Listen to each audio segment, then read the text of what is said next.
কিরে ভাই তুই এটা কি করা যায়? ইচ্ছে করে গাছের নিচে দিয়ে নিয়ে যেতে পারো। ব্যালেন্স করতে পারে।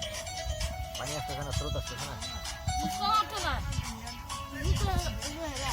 নাচ দেবো ইহা ভিডিও হবে এখন এখন না এটা ভাই হস্তচালিত ইয়া তো বেশি নাড়াচাড়া করে না। হ্যালো, চালাই এটা কষ্ট চলে। জীবন বলেন তোমার তো রেইন ফরেস্ট আপনি কোথায় পাবেন এটা? রেইন ফরেস্টের সারা বাংলাদেশে রেইন ফরেস্ট ছিল এক সময় প্রায়। এখানে গোখরো সাপ আছে বুঝছেন, টপ করে মারে যেগুলা।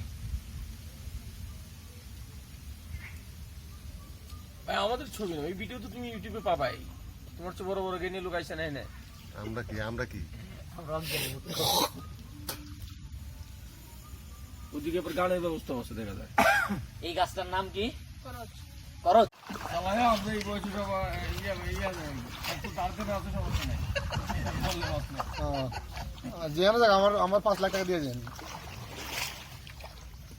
দিল ভাই, হ্যাঁ আমার 5 লাখ টাকা দিয়ে দেন। একদম এই যে ধার দেন, আমি যদি আমার আমি জানা সেটা আমি বেশি পাই। তো আপনি পান সেটা ফ্যাক্টর না। সেটা কোন সেক্টর না। আপনার কাছে কেটা হয় এটা হলো ফ্যাক্টর।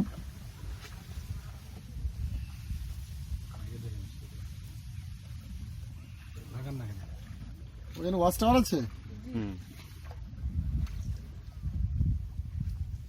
এখানে শিয়াল কই থাকবো কেমনি? হ্যাঁ কুমির আছে কেমন? কুমির আছে কেমনে বুঝলা?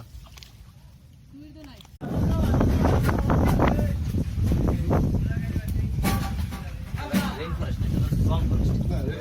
সম সোয়াম ফরেস্ট এটা আরেক ধরনের rain forest, mangrove forest, swamp forest আর কি ধরনের 3-4 ধরনের ফরেস্ট। সোয়াম ফরেস্ট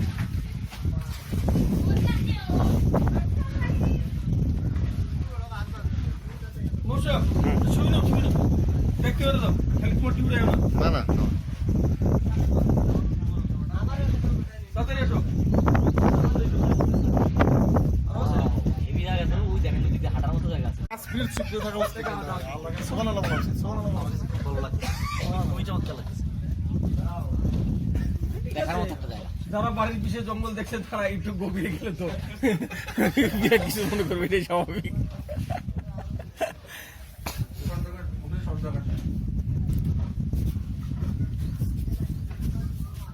এই বিড়ি মুড়ি খাচ্ছে গেলে কি নেটে দিয়ে দিন না কিন্তু এটা মাস যাবে না, ইউটিউবে যাবে না। হ্যাঁ অবশ্যই।